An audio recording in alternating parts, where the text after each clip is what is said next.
салом тамошобинони гиромӣ, хулосаи хабарҳои муҳими 15 сентябри тоҷикистонро аз пойгоҳи хабарӣ бомдод бароятон пешкаш мекунем.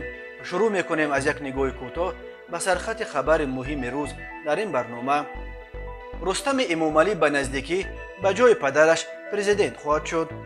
вазъ дар марзи исфараю бодканд ором шудааст. як марзбони тоҷике дар марзи исфара кушташударо дар восеъ ба хук месупоранд. сокини айнӣ барои куштани қудои собиқаш ба 10 соли зиндон маҳкум шуд. дар сургут аз муҳоҷирон ҳатто барои талони навбати патент пул меситонанд. ронандаи автобус барои ба сари мусофир мушт бардоштанаш аз кор пеш карда шуд. ва акнун тафсилоти хабарҳо. манобеъи гуногун аз дохили ҳукумати тоҷикистон хабар медиҳанд ки нақшаи аз Эмомалӣ Раҳмон ба писари калонияш Рустами Эмомалӣ супурдани курсии президенти ҷумҳурӣ метавонад аллакай дар тирамоҳи соли ҷорӣ амалӣ карда шавад. ба гуфтаи амсубатҳои пойгоҳи хабарии бомдод, як ҳадафи боздиди қарибулвуқӯи президенти Русия Владимир Путин ки сафари аллакай дуюми ӯ ба Тоҷикистон дар 3 моҳи охир хоҳад буд, низ ба ҳамин нақшаи интиқоли қудрат рабт мегирад. Путин аз як тараф Эмомалӣ Раҳмонро бо 70-солагиаш шахсан табрик карданӣ аст. дар зимн ӯ ба Рустами Эмомалӣ ҳам фотиҳаи кор хоҳад дод ки роҳи падарро давом диҳад, гуфт яке аз амсубатони бомдод аз душанбе.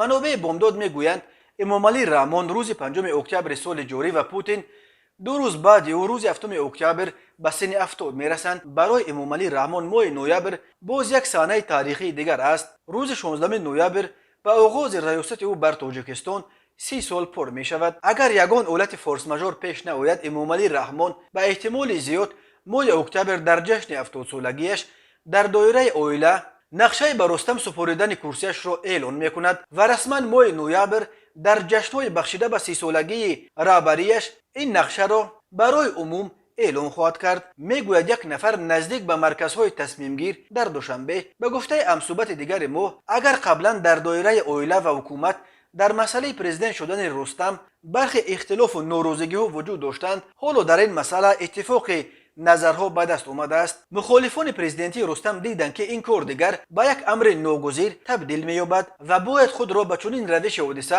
мувофиқ кунанд. то кунун мухолифини президентшавии Рустами Эмомалӣ бахусус аз ҷонибҳои ба истилоҳ ястрибҳо дар дохили ҳукумат ба амалӣ сохтани ин нақша розӣ набудани Москав ва шахсан Путинро далел меоварданд. вале ҷанги Украина Путинро дар шароите қарор дод ки ба ҳар як иттифоқчӣ дар арсаи байналмилалӣ نیاز پیدا کرده است و دیگر آن نوز و نوزهایی که پیش به پرزیدنت‌های کشورهای شوروی سابق نمایشکارانه نشان میداد همه مال تاریخ شدند.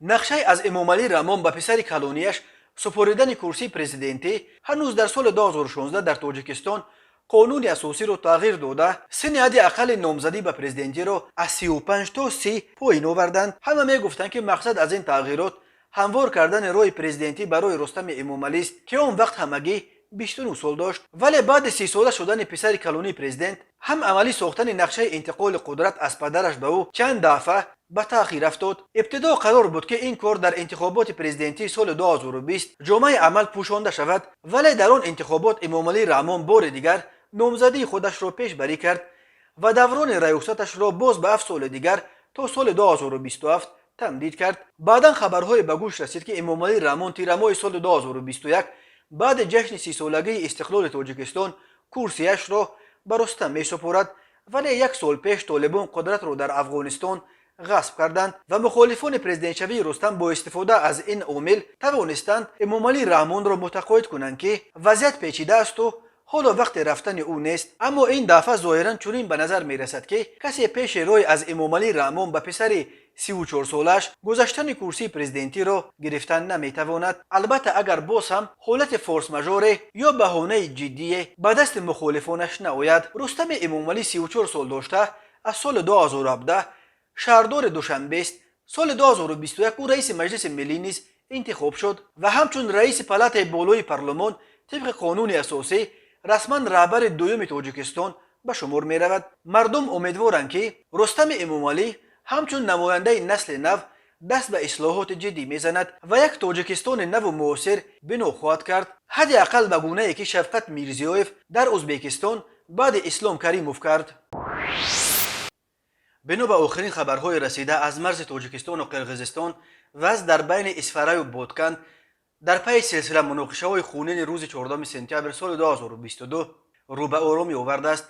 ساکنان دهه‌های مرزی اسفره به پایگاه خبری بامداد خبر دادند که شب گذشته و صبح 15 سپتامبر از طرف مرز دیگر صدای تیرپرانی به گوش نمی رسید و طور درها دیده می شود جانبها تکنیک حربی و نیروهای علاوگی به مرز فرستادهشان را پس کشیده ایستادند و مردم نیز در هر دو طرف مرز بنا به مشاهده ها آرامانه دنبال کار و بار خود شدند. جانب تاجیکستان دیگر رسما درباره وضع در مرز یگان اظهارات نو نداده است، ولی خدمات مطبوعات کمیته دولتی امنیت ملی قرقیزستان صبح 15 سپتامبر گفت شب گذشته قشون‌های مرزبانی دو کشور تکنیک حربی و نیروهای علاوگی به مرز فرستادهشان را پس کشیدند. بنا به این منبع وضع در مرز تاجیکستان و قرقیزستان نسبتاً آرام شده است و شب گذشته در این مرز یگان حادثه فوق‌العاده رخ نداده است. مرکز مطبوعات ریاست کارهای داخلی ولایت بودکن نیز با نشر چند عکس از مناطق مرز خبر داد که وضع در این ولایت هم مرز با تاجیکستان در طول شب گذشته در عموم آرام بود و ترتیبات را در دهه‌های نزد مرزی گروه‌های مشترک دیدبانی میلیس دو کشور نظارت می‌کردند. این نهاد گفت کارمندان میلیس در بین اهالی کارهای فرماندهی نیز برده ایستادند. روز 14 سپتامبر در سه زدخورد مسلحانه بین مرزبانان تاجیک و قرقیز در سه موضع مرز اسفره با بودکن دو مرزبان تاجیک کشته شده، از طرف تاجیکستان با 11 نفر دیگر جراحت برداشتند. قرقیزستان خبر داد که از طرف آنها 5 نفر از جمله 2 مرزبان و 3 ساکن محلی با شمول یک کودک 11 ساله جراحت برداشتند. هر دو جانب یکدیگر را در شروع تیرپرانی ها عیبدار میکنند. جسد سفرعلی حسن مرزبان کشته شده تاجیک را به زادگاهش نویه واسع آوردند. سفرعلی روز 14 سپتامبر در جریان مناقشه در مرز با قرقیزستان کشته شد. نزدیکانش گفتند سفرعلی حسن 23 سال داشت و تیر ماه سال گذشته به خدمت حربی رفته بود. تا انجام مهلت خدمت این مرزبان 2 هفته دیگر مانده بود. یکی از نزدیکانش به رادیوی آزادی گفت جسد سفرعلی را امروز در آرامگاه شهرک واسع به خاک می سپارند. در جریان مناقشه در مرز تاجیکستان و قرقیزستان روز 14 سپتامبر 2 مرزبان تاجیک کشته و 11 نفر دیگر مجروح شدند. در میان مجروحان 6 مرزبان و 5 ساکن محله های نزد مرزی هستند. مقامات رسمی قرقیزستان میگویند که از تیر مرزبانان تاجیک 4 نفر از جمله 2 سرحدبان و 2 غیر نظامی جراحت برداشتند. مناقشه صبح 14 سپتامبر در نزد دیدبانگاه سرحدی کیخ نویه اسفره شروع شد و به دیگر گوشه‌های مرز گذشت. هر دو طرف یکدیگر را در سر زدن مناقشه عیبدار کردند. رجبای احمدزاده رئیس ولایت سوخ شب گذشته در صحبت با خبرگزاری از پلیوس گفت مذاکرات ایالت‌های تاجیکستان و قرقیزستان به انجام رسید و وضع آرام بوده به حالت قبلی برگشته است. به گفته احمدزاده قوه‌های علاوگی از منطقه مرزی برآورده شدند. طبق خبرهای اخیر شب گذشته وضعیت در مرز تاجیکستان و قرقیزستان آرام بود، اما ساکنان از دوباره سر زدن مناقشه نگرانی دارند. از 970 کیلومتر مرز تاجیکستان و قرقیزستان تقریبا نصف آن معین و علامت گذاری نشده است. در سالهای آخر بین ساکنان دو طرف مرز برای آب و زمین و چراگاه بارها مناقشه سر زده است و از هر دو طرف 10 نفر کشته و زخمی شدند. تماشابینان عزیز، یادآور می‌شویم خلاصه مهمترین اخبار تاجیکستان را از پایگاه خبری بامداد تماشا دارید. برنامه را ادامه می‌دهیم.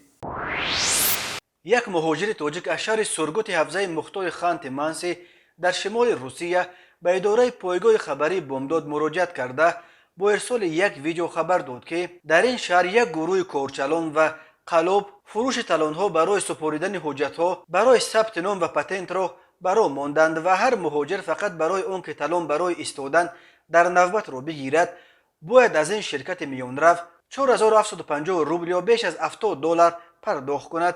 این مهاجر تاجیک که بنا به ملاحظه‌های امنیتی نامش را نشر نمی‌کنه میگوید تا پاندمی کرونا ویروس این تالان رایگان بود و دریافت کردنش هم هیچ مشکل نداشت. در دوره پاندمی تالان نوبت پتنت توسط تلفن تقسیم کرده میشد که نیز مشکلی زیادی نداشت، ولی می افزود مصاحبه ما اینک چند ماه می شود که یک گروه منفعتجو که در همان بنای مرکز سودای بلتی است که در طرف دیگر فمس اجاره میشینند این تالان همیشه بی پول را گرفته پولکی کردند و برای گرفتن تالان من باید از ساعت 2 یا 4 سحر روم، نامنویس کنم، بارانی هست و یا سرد است فرق ندارد چون که دیگر علاج نداریم. من که 20 روز پیش از تاجیکستان به سرگوت آمدم، پول ندارم برای خریدن تالون. وقتی که مراجعت کردم به فمیس، یک رقم دادن که زنگ زنید برای گرفتن تالون. من قریب 15 روز باز هر سحر تا شب زنگ میزنم، هیچ کس جواب نمیدهد. تلفن دایم یک پیامک میدهد که مشغول است. من به رقم‌های باوری فمیس هم زنگ زدم اوید این مسئله، ولی روی حالش را نگفتند و یگان چاره نمیاندیشند. به این ترتیب این میانرفها حالا از هر مهاجر برای تالون نوبت سپاریدن پتنت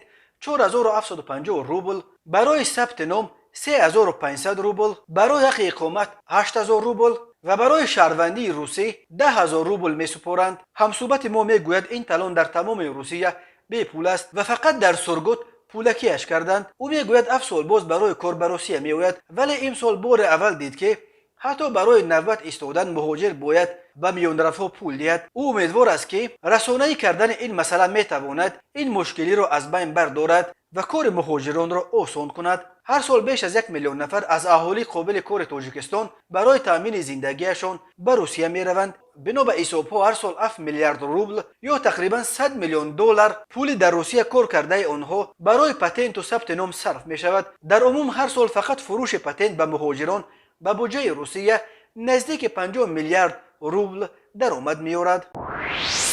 دادگاه نویه عینی ساکن 55 ساله دهه سرطاق جماعت فوندریو ایوب یعقیبوف را با جرم قتل ساکن همدیه و قضای سابقش رازیه خولوی 59 ساله به 10 سال زندان نظامش سخت محکوم کرد. اولین شده درباره این کشتار پایگاه خبری بامداد گزارش داده بود. منابع بامداد از سرطاق گفته بودند که رازیه خولوی برای ایوب یعقیبوف نه فقط قضای سابق بلکه خویش خیلی نزدیک، دختر عمک و خواهر عروسش هم بود. حکم یعقیبوف هنوز روز 2 آگوست سال 2022 صادر شده است، ولی مرکز مطبوعات دادستانی کل تاجیکستان تازه اکنون روز 14 سپتامبر برخی تفصیلات این پرونده را نشر کرد. بنا به اطلاع دادستانی کل 11 آگوست سال 2018 خولوف رازیه ساکن دهه سرطاق خواهرزاده‌اش شایسته ایوبی را به پسرش خولوف میورشو خانه دار کرد، ولی بنا به نافهمی‌های زندگی عائله آنها ویران شد و آنها رسما سال 2020 از هم جدا شدند. مرکز مطبوعات دادستانی کل میگوید یعقیبوف ایوب از این نسبت به خولوف و رازیه خصومت پیدا کرده نقشه کشتار او را تعریضی می نماید. 13 ایون سال 2022 ایوب یعقیبوف آگاه گردید که خولوف و رازیه از روسیه برگشته در خانه‌اش قرار دارد. یعقیبوف مشروبات اسپریتی را استعمال نموده از پی به قتل رسانیدن خولوف می شود. صبح 14 ایون سال 2022 تخمین ساعت 08:00 دقیقه او با کارد خواجگی مسلح گردیده به منزل استقامتی خولوف رفته در صحن اولی خولوف را دیده با مقصد به قتل رسانیدن با کارد به قسمت شکم، دل و تخت پشتش ضربه های جانکو رسانیده از جای حادثه فرار می کند. خود همان روز خولوف هنگام از جانب خویشاوندانش به بیمارخانه شهرک زرافشان انتقال دادند. از جراحت‌های زیاد در عضوهای حیاتاً مهم بدنش گرفته به هلاکت رسیده است. وزارت کارهای داخلی تاجیکستان قبلا خبر داد که شهروند یعقیبوف ایوب سال تولدش 1967 زاده و ساکن دهه سرطاق جماعت فوندریای نویه عینی همچون گمانبر در قتل قضای سابقش باعث گرم دستگیر کرده شد. وقتهای آخر از تاجیکستان درباره کشتار یا قصد کشتار خویشاوندان نزدیک از جمله قتل همسران از دست شوهران گزارش‌ها زیاد به دست می‌رسند. اخیراً وزارت کارهای داخلی درباره بازداشت یک ساکن قبلا سودشده نویه 5 خبر داد که روز 7 ایون سال جاری در حالت مستی پدر 78 ساله‌اش را زده کشته است. همین طور وزارت کارهای داخلی خبر داد که یک ساکن 40 ساله وعده شب 24 ایون همسر 32 ساله‌اش را در جریان مناقشه عائلوی با 2 ضرب کارد به هلاکت رسانیده است. روز 14 سپتامبر سال 2022 در سگمنت تاجیکی شبکه‌های اجتماعی یک ویدیوی از همه پرسر و صدا ویدیوی بدرفتاری راننده اتوبوس خطسیر رقم 43 شد. در ویدیویی که کانال پرویز تیوی نشر کرد دیده میشد که راننده چندین بار اتوبوس پر از مسافران را با سرعت بلند رانده یک بار ترمز را زیر میکرد که در نتیجه چندین زن و کودک روی فرش اتوبوس افتادند. یکی از مسافران به راننده ایراد گرفت که آرامتر رانید، آخر آدم برده ایستادید، ولی راننده از این ایراد به خشم آمده به سر آن مسافر مشت برداشت و از گریبانش گرفت و تهدید کرد که حالا هم اطراف فوتبال میکنم. بسیاری کاربران در زیر این ویدیو رفتار راننده اتوبوس را غیر قابل قبول و غیر قابل تحمل نامیده از مقامات خواستند تا نسبت به او چاره بیندیشند. الکی ساعت بعد نشر این ویدیو شام 14 سپتامبر مؤسسه دولتی که منادی دوشنبه نقلیات خدمت رسان در صفحه‌اش در فیسبوک خبر داد که راننده دغل رفتار اتوبوس جزوه‌اش را گرفت. در پی نشر این ویدیو معاون رئیس شهر دوشنبه که سرپرست ساحه نقلیات است به راهبران ساختارهای دخلدار و دیرکتور شرکت اتوبوس سپارش داده است که نسبت به راننده چاره‌های دخلدار اندیشند. در رابطه با حادثه مذکور در شرکت اتوبوس با اشتراک مدیر این کارخانه و مدیر دوشنبه نقلیات خدمت رسان و هیئت کارمندان کارخانه جلسه فوری انتظامی دایر کردند. بنا به اطلاع مؤسسه نقلیاتی هنگام بررسی معاین کرده شده است که راننده‌ای که به خطا راه داد و با مسافران دغلانه رفتار نموده است راننده خط سیر اتوبوس رقم 43 رقم قید دولتیش 9951-05 بابایف علیشیر عزت اللهویچ می باشد. این راننده سابق کاری 5 ساله داشته است. از جانب کمیسیون انتظامی حالت به عمل آمده مورد بررسی قرار داده شده. در اساس ماده 4 قسم 17 کودکس مهنت جمهوری تاجیکستان راننده بابایف علیشیر از کار آزاد کرده شد. خبر داد دوشنبه نقلیات خدمت رسان. این کارخانه که مسئولیت امور نقلیات مسافربری پایتخت تاجیکستان را بر دوش دارد افزود است که مؤسسه برای بلند برداشتن سطح و صفت خدمت رسانی نقلیاتی و همزمان از بین بردن کمبودی‌های در این سمت جای داشته تمام چاره‌های ضروری را می‌اندیشد. اکثر کاربران از چنین واکنش زود و قاطع مقامات به این قضیه استقبال کردند. مرکز مطبوعات وزارت کارهای داخلی تاجیکستان از آشکار شدن باز یک حالت قلابی خبر داد. بنا به این منبع به شعبه وزارت کارهای داخلی یک در نویه فردوسی با عریضه زن 28 ساله ساکن پایتخت مراجعت نموده است که ماه مارس سال 2022 مرد 32 ساله ساکن نویه مشا با روی فریب با باوریش در آمده از او یک عدد автомاشین تمغه اوپل زفیره که ارزشش 60,000 سومانی را تشکیل می‌دهد گرفته وعده داده است که در مدت کوتاه مبلغش را به پرگی برمیگرداند، اما نام برده تا حال مبلغش را برنگردانیده است. از روی این حادثه تفتیشات ادامه دارد. وقت‌های آخر در تاجیکستان موردهای قلابی افزایش یافته است. بنا به آمار وزارت کارهای داخلی در نیمه اول سال 2022 در جمهوری 1144 حالت قلابی و نیمه اول سال گذشته 1481 مورد قلابی ثبت شده است، ولی شماره واقعی حالتهای قلابی خیلی بیشتر است چون که بسیاری از قربانیان قلابان به مقامات مراجعت نمی‌کنند. تماشابینان عزیز و گرامی، این بود مرور به خلاصه چند خبر مهم امروز تاجیکستان. خبر و گزارش‌های بیشتر از تاجیکستان و درباره تاجیکستان و اطراف آن را در سامانه پایگاه خبری بامداد در این نشانه پیگیری نمایید: www.bomdad.com. خوش باشید.